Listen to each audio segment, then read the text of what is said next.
Det gode ved Greve Midtby er, at der på et meget lille område findes mange forskellige byfunktioner, som skoler, indkøbscenter, svømmehal og station. Det mindre gode er mellemrummene, der skulle binde de forskellige byfunktioner sammen. Her har man sjældent lyst til at stoppe op og kigge på livet, der udspiller sig, har nemlig ikke særlig meget at kigge på, ud over parkerede biler. Ideen i Vinderprojektet er at trække på det bedste fra traditionelle handelsbyer som Roskilde og Køge, og kombinere det med Greves store kvalitet, strand, natur, lys og luft. Dette gøres ved at bygge nye boliger og kontorer, ved at skabe gode byrum og ved at forbinde midtbyen med stranden. Målet er en midtby, hvor der er plads til leg, sport, cafébesøg, shopping, kontorer og et trygt hverdagsliv. Vinderprojektet er bygget op omkring 5 vigtige tiltag. Perimeterstien, bæredygtighed, byliv, parkering, Greves nye vartegn.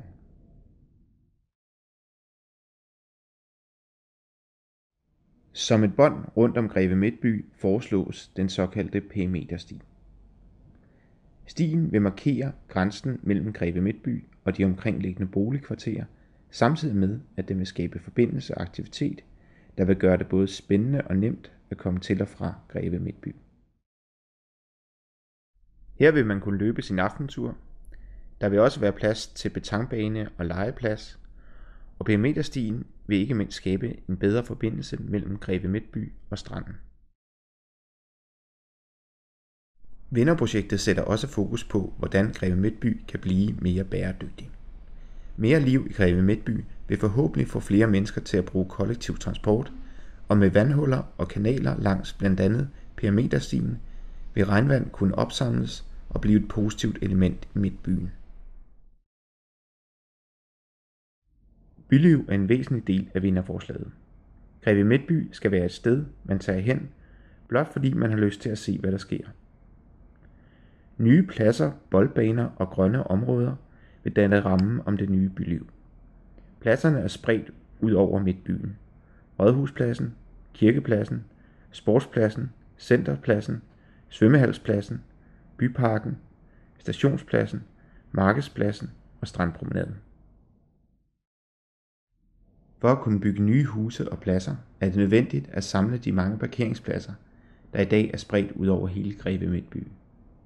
Vinderprojektet foreslår at samle en stor del af parkeringen ved det nye sundhedshus og i området ved rådhuset foran gymnasiet, hvor de eksisterende parkeringspladser bevares, mens nye huse og sportspladsen bygges ovenpå. Herudover vil der komme kælderparkering i de nye bygninger. I forbindelse med stationen er det tanken at bygge et sundhedshus, der skal stå som en port hen over jernbanen. Huset vil kunne rumme læger, fitness og et mindre privathospital. Dette hus kan blive Greves nye vartegn, hvor der øverst bliver etableret en offentlig udsigtsterrasse med restaurant og udsigt over Køge Bugt.